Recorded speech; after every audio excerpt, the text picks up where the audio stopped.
Agora, o presidente do Banco Central, Gabriel Galípolo, negou haver desconforto com a meta de 3% para a inflação. E ele ressaltou que vê o Brasil como um ponto fora da curva no debate sobre os juros. Conta aí, Anelli. Pois é, Evandro, o presidente do Banco Central, Gabriel Galípolo, afirmou que não existe nenhum tipo de desconforto com aquela meta da inflação que é de 3%. E essa meta que tem ainda um intervalo de variação que é permitido para 1,5% para mais ou para menos, 1,5 percentual para mais ou para menos, podendo chegar a 4,5% então no teto da meta estabelecida pelo Banco Central, ou ainda 1,5%, que seria o limite mínimo de inflação, o recomendado para a saúde econômica aqui do país. A gente relembra ainda que recentemente houve uma mudança, agora essa meta ela é constantemente perseguida, ela é válida pelos 12 meses e não apenas pelo ano fechado, e quer dizer que se o governo federal acabar não atingindo aquela meta de inflação por 6 meses consecutivos, essa meta é considerada descumprida. Então não vale apenas o ano fechado como vinha sendo feito anteriormente. Mesmo diante dessas mudanças e que representam um certo rigor a mais para que o Banco Central mantenha a inflação dentro do que é considerado permissível, o presidente do Banco Central afirmou que não existe nenhum tipo de desconforto em relação a essa meta. A gente não tem nenhum tipo de desconforto com a meta de 3%. Acho que o Banco Central está fazendo o seu caminho para perseguir a meta de 3%. Essa não é uma discussão, e até quando a gente compara com os pares, a gente não vê que não há nenhum tipo de outlier ali, o Brasil sendo alguma coisa fora do normal ali do ponto de vista de ter uma meta de 3%, né? Acho que é normal que num momento de aperto da política monetária a gente consiga enxergar um maior esforço sendo impondo do ponto de vista de resultado, de custo financeiro para o sistema como um todo, que esse é um mecanismo natural de transmissão da política monetária. O que eu acho que ressalta ali, ou que salta como um ponto de divergência quando a gente compara com os pares, é aquilo que a gente vem falando repetidamente, né? Ou seja, quando a gente olha para a meta não me parece ser algo que está muito díspare de outros países. E nessa mesma ocasião, o presidente do Banco Central acabou afirmando ainda que está mantida aquela previsão de um novo aumento na taxa básica de juros, a Selic, na reunião do Comitê de Política Monetária, o Copom, reunião essa que é prevista para o mês de maio. E a gente relembra aqui que o reajuste da taxa básica de juros é a principal ferramenta, é o principal mecanismo do Banco Central para manter, então, a inflação sob controle no país. Evandro. Agora, Anelli, eu queria falar também do Banco Central, que avaliou que o cenário externo segue desafiador para a economia brasileira, principalmente por conta da política econômica adotada pelos Estados Unidos. Quais foram as falas do presidente do Banco Central sobre esse momento que a gente está vivendo com os nossos parceiros americanos, hein? Pois é, Evandro, a declaração do Banco Central, do presidente da autarquia, é justamente que existe um período de incerteza em relação ao governo Donald Trump, que coincidentemente completa 100 dias à frente, então, da presidência dos Estados Unidos, à frente da Casa Branca, no dia de hoje, nessa terça-feira, dia 29 de abril. E aí, por conta daquele tarifaço imposto a diversas partes do mundo, inclusive ao Brasil, que foi impactado nas exportações de aço e alumínio, o Banco Central acaba afirmando, então, que essas incertezas em relação à política econômica dos Estados Unidos colocam, então, o Brasil em um período de cautela e que, por isso, então, deve haver esse cuidado por parte de investidores e também por parte da própria autarquia monetária aqui do país. Essas declarações foram dadas durante a divulgação do relatório de estabilidade financeira aqui do país e, nessa mesma ocasião, ainda foi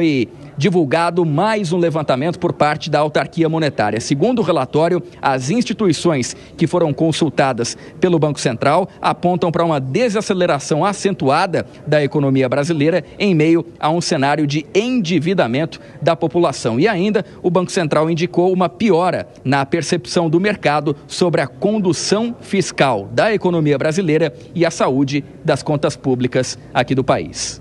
Evandro. Valeu, André Anelli, bom trabalho para você. Vamos analisar essa questão do Gabriel Galípolo primeiro, depois a gente volta ao tema da Janaína Camelo rapidamente para falar sobre as testemunhas de Jair Bolsonaro. O Alan Gani. O Gabriel Galípolo diz que não vê de maneira negativa a meta de inflação que a gente tem. Ele tem sido muito questionado sobre isso porque há uma meta e uma meta que não está sendo atingida. Aliás, estamos ultrapassando o teto dessa meta. Você acha que há motivo para o Banco Central se preocupar? Sim, né? Porque provavelmente a gente não vai cumprir a meta. A inflação acumulada em 12 meses roda na casa de 5,5%. As projeções do magnífico relatório Fox, que o Piperno tanto admira, apontam na casa aí de 5,55%, ou seja, convergindo para a inflação acumulada em 12 meses. E o teto é 4,5%, ou seja, um ponto percentual acima do teto.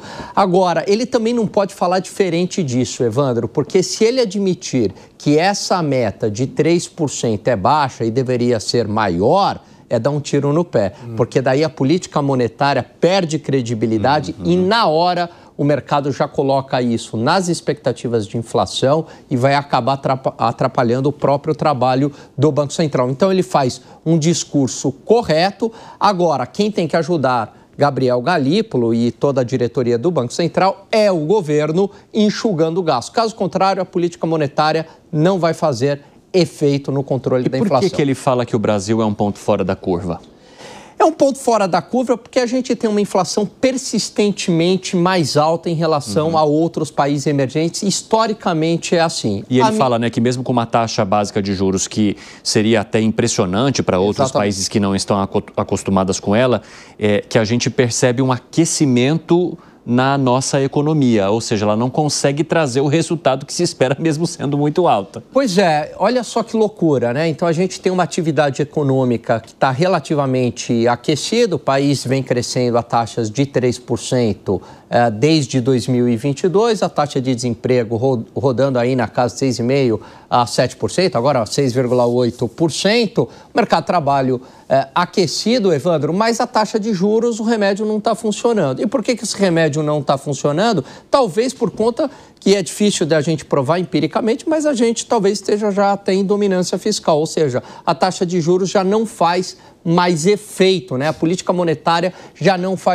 faz mais efeito. Então tem que trocar a medicação. Qual que é a medicação que nunca foi testada para valer no Brasil? É a política fiscal, é o ganho estrutural aí, é assim que combate a inflação.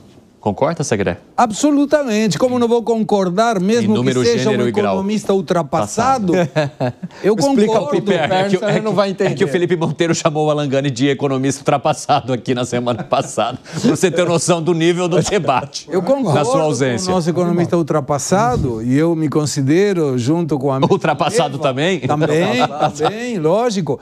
Mas é ruim, de alguma forma, lembrar nossa audiência, novembro de 2024, estava junto do nosso decano, José Maria Trindade, em Brasília, e eu avisei, o Brasil está a caminho à dominância fiscal, em que não adianta a política monetária por parte do Banco Central aumentar a taxa de juros, isso não vai ser suficiente para conter a inflação. E por que isso? Para a gente entender melhor. De novo, vamos dar o mesmo exemplo. Uma motocicleta. O governo, mão direita, acelerador, política fiscal expansionista, solta dinheiro, adianta o 13º, dá crédito para todo mundo, gasta muito e gasta mal, acelera a motocicleta. Do outro lado, freio, política monetária do Banco Central. Ele tem que colocar de alguma forma de compensar, terceira lei de Newton, que uma política expansiva tem que ter uma política monetária restritiva.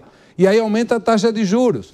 A motocicleta não vai sair do lugar. Um acelera, outro freia, não vai sair do lugar. Mas o motor vai explodir. E o governo não está vendo isso. Esse rapaz, esse cidadão, Gabriel Galípolo, estou tomando a mesma metodologia que tomava o presidente Lula, sabe do que está falando. Mas ele não pode falar a verdade de qual o problema. Quem determina a taxa de inflação, a meta de inflação, é o Comitê, o Conselho Monetário Nacional, que está formado por 3 pessoas. Ministro da Economia, da Fazenda, ministra de Planejamento, Simone Tebet, e o presidente do Banco Central. Então, qual seria a lógica? Bom, estilo Dilma. Como não conseguimos cumprir a meta, a gente dobra a meta. Então, em lugar de 3, vota 6 e vamos estar dentro da meta. Mas ele não pode falar isso. Então, tem que tomar alguma metodologia que permita, através de uma política monetária, coibir a política fiscal. Isso que não está conseguindo fazer. E eu concordo com Alan. Eu acho que se não estamos tecnicamente em dominância fiscal, estamos muito próximos disso. Que foi, Piper? Eu acho realmente... Eu diria que o PP talvez tenha sido um pouco radical e agressivo nesse juízo. Eu diria que o PP, uma sugestão que eu dou para o meu querido amigo Felipe Monteiro, é a gente trabalhar em cima das contestações de como a ortodoxia econômica fez mal ao Brasil durante muito tempo. Aliás, o Brasil tem uma coisa muito sui generis. O Brasil, em março de 89, bem no finalzinho do governo, em março de 90, bem no finalzinho do governo Sarney, no último mês, né? Na virada lá de fevereiro para março, quando houve a passagem lá para o Collor, em um único mês o Brasil teve 84% de inflação. A inflação mensal do Brasil chegou a 84%. Aí veio o pacote do plano Collor e tal, o pacote lá do confisco, e deu um golpe nisso aí naquele momento, um péssimo golpe, por sinal. Mas eu estou dizendo isso por quê?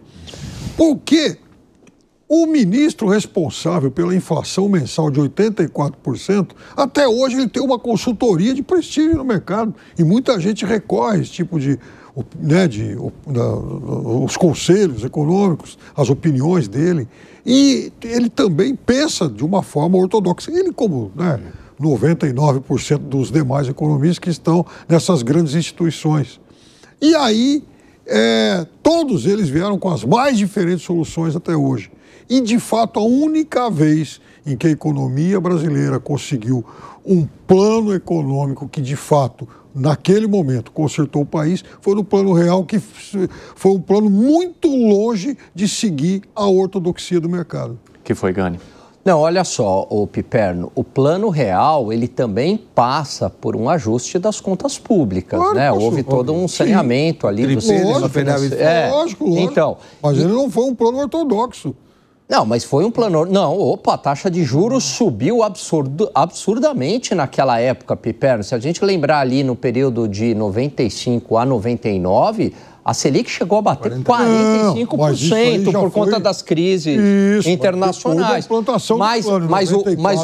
Mas o Plano Real, ele foi um plano de taxas de juros elevadas para enxugar a liquidez, passou pelo saneamento fiscal e a taxa de juros elevada era também para manter o câmbio apreciado aqui, né? Porque fazia parte do Plano Real você ter o real valorizado para não ter aquela inflação via câmbio também.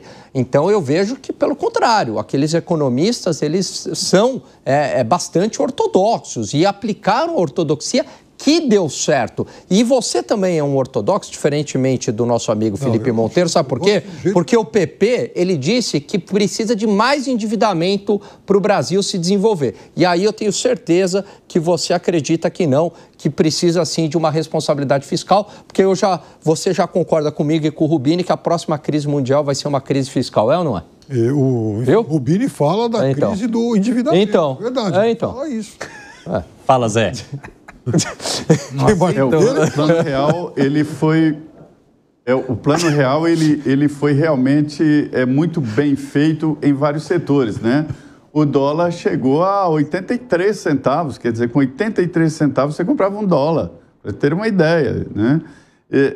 E houve ali uma chamada cesta de moedas que definia o valor da unidade de referência de valor, né? E que era o futuro real, e houve uma inteligência muito grande, que houve uma transição. Agora, isso que o Alan está falando é verdade, eu me lembro muito bem daquele rigor, absoluto rigor fiscal, né? Total, de economia total do Estado, corte. Os integrantes do PSDB sofreram nas mãos dos servidores públicos que viram os salários ali travados e toda a despesa do governo. Então, tudo isso, todo esse conjunto é que fez o Plano Real dar certo, né? E a gente vê atualmente um trabalho muito difícil do Galipo. É muito difícil, porque a conjuntura internacional não é propícia. Vem aí a possibilidade de uma recessão mundial e existe uma inflação inicial mundial. Ainda eu vejo aqui setores da economia dizendo que estão sofrendo consequências da pandemia ainda, da dificuldade de certos produtos de normalizar ainda em decorrência da pandemia, para você ter uma ideia. Então, a conjuntura internacional não é boa. Agora, eu não sei se é estratégia, mas eu não sei porque ele não falou da possibilidade muito boa do Brasil com o tarifaço. E ele fala mais ou menos que é preciso ter cuidado, é claro que é preciso ter cuidado, né? Mas todas as indicações são de favorecimento ao Brasil.